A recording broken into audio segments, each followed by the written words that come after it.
நீங்கள் எப்படி எங்களுக்கு துணையாக இருக்கிறீர்களோ அதே போல் நானும் உங்களுக்கு துணையாக நிச்சயமாக இருப்பேன். இது திராவிட மாடல் அரசு என்றும் துணை நிற்கும்.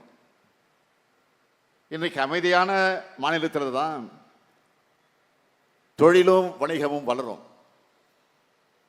தொழிலாளர்கள் நிம்மதியாக, வர்த்தகர்கள் நிம்மதியாக இருப்பாங்க. அப்படிப்பட்ட அமைதிமிக்க மாநிலமாக நம்முடைய தமிழ்நாட்டை உருவாக்கி இருக்கிறோம். அதனால தான் ஒவ்வொரு நாளும் எல்லா தரப்பு மக்களோட வாழ்க்கையிலும் விடியலை ஏற்படுத்தி கொண்டிருக்கிறோம். நம்ம ஆட்சி அமைஞ்ச உடனே ஒரு விடியல் ஆட்சின்னு சொன்னோம். நீங்க ஒன்றை மறந்திருக்க மாட்டீங்க. 7வது முறையாக நான் ஆட்சி பொறுப்பை ஏற்ற பிறகு, திமுக ஆட்சி பொறுப்பை ஏற்ற பிறகு, திராவிட மாடல் ஆட்சி பொறுப்பேற்றவருக்கு தேர்தலுடைய செய்திகள் எல்லாம், நிலவரங்கள் எல்லாம் வந்து கொண்டிருக்கிற போது ஆட்சி பிடிப்பதற்கான அந்த மெஜாரிட்டி வந்ததற்கு பிறகு கலைஞருடைய நினைவிடத்திற்கு சென்றேன் மரியாதை செய்வதற்காக. அங்கே போய் மலர்வளம் வைத்துவிட்டு வணக்கம் செலுத்திவிட்டு அண்ணாவுடைய நினைவிடத்துக்கு சென்று மரியாதை செய்துவிட்டு நான் வெளியில் வருகிறேன். அப்போ பத்திரிகை நிருபர்கள் என்னை சந்தித்து கேட்டார்கள், ஆட்சி பொறுப்பை ஏற்க இருக்கிறீர்கள், என்ன செய்தி சொல்ல முடியும் என்று கேட்டார்கள். ஒரே வார்த்தை சொன்னேன், தேர்தல் நேரத்தில் மக்களிடத்தில் அளித்திருக்கக்கூடிய உறுதிமொழிகளை, வாக்குறுதிகளை நிச்சயமாக நான் காப்பாற்றுவேன் ஒன்று சொன்னேன். அடுத்து இன்னொன்று சொன்னேன், வாக்களித்தவர்களுக்காக மட்டும் இல்லை, வாக்களிக்காத மக்களுக்கு சேர்த்து இந்த ஆட்சி நடக்கும்னு சொன்னேன். அதை சொல்லிட்டு இன்னொன்று சொன்னேன், வாக்களித்தவங்க மகிழ்ச்சி அடையணும், வாக்களிக்க மறந்தவர்கள், தவறியவர்கள், இப்படிப்பட்டவர்கள் வாக்களிக்காமல் விட்டு விட்டோமோ என்று வருந்தணும்.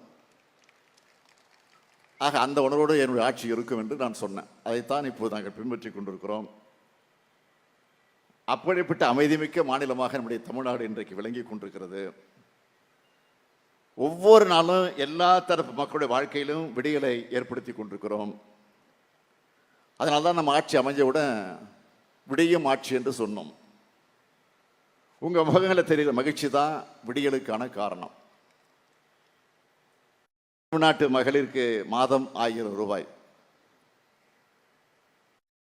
ஆண்டுக்கு 12,000 ரூபாய் வழங்கக்கூடிய கலைஞர் மகளிர் உரிமை திட்டம்,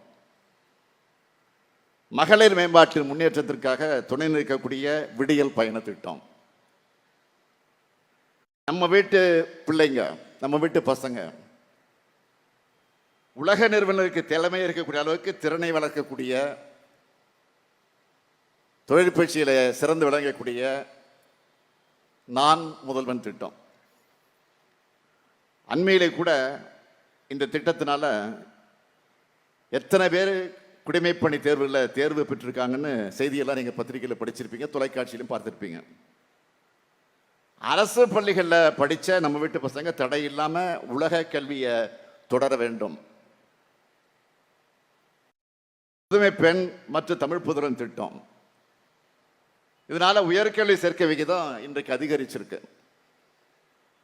வளமான எதிர்காலத்துக்கு நலமான குழந்தைகள் தான் ஆதாரம்.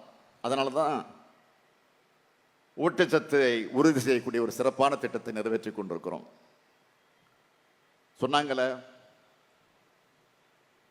நீதி கட்சியினுடைய தலைவர்களை ஒருவராக இருந்த தியாகராயர் அவர்கள் மதிய உணவு திட்டத்தை அறிமுகப்படுத்தி இருந்தாலும்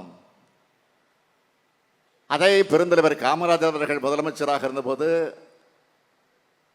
அந்த திட்டத்தை சிறப்பாக செய்ய வேண்டும் என்று முடிவெடுத்து தமிழ்நாடு முழுவதும் அந்த திட்டத்தை கொண்டு வந்து நிறைவேற்றினார். மதிய உணவு திட்டத்தை பெருந்தலைவர் காமராஜர் அவர்கள். அதற்கு பிறகு எம்ஜிஆர் அவர்கள் முதலமைச்சராக வந்ததற்கு பிறகு சத்துணவு திட்டம் என்ற ஒரு திட்டத்தை கொண்டு வந்தார். அதற்கு பிறகு உண்மையான சத்துணவை வழங்க வேண்டும் என்று கலைஞர் முதலமைச்சராக வந்த பிறகு முட்டையோடு கலந்த சத்துணவை வழங்கினார்.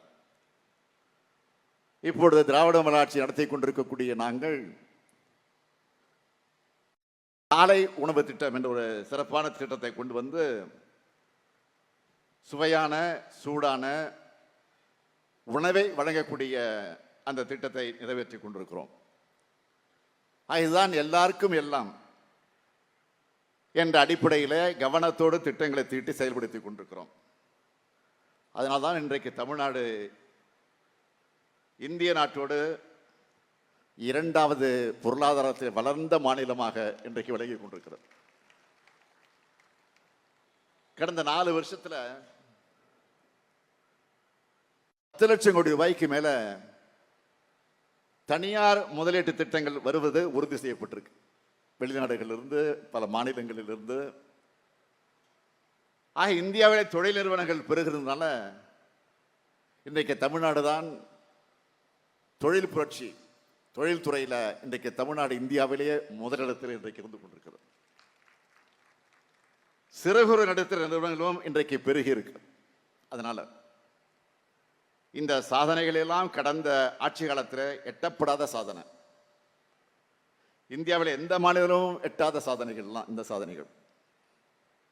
ஆக இந்த சாதனைகளுக்கு தொடக்கமான நாள் எந்த நாள்னு கேட்டீங்கன்னா மே 7. இன்னும் 2 நாள்ல வரப்போகுது. மே 7 இன்னும் 2 நாள்ல வரப்போகுது. ஆக நம்ம திராவிட மாடல் ஆட்சி பொறுப்பேற்று இந்த 5 ஆண்டு காலத்தில் 4 வருஷத்தை முடிச்சாச்சு. 5ஆம் ஆண்டு தொடங்க போகுது இன்னும் 2 நாள்ல.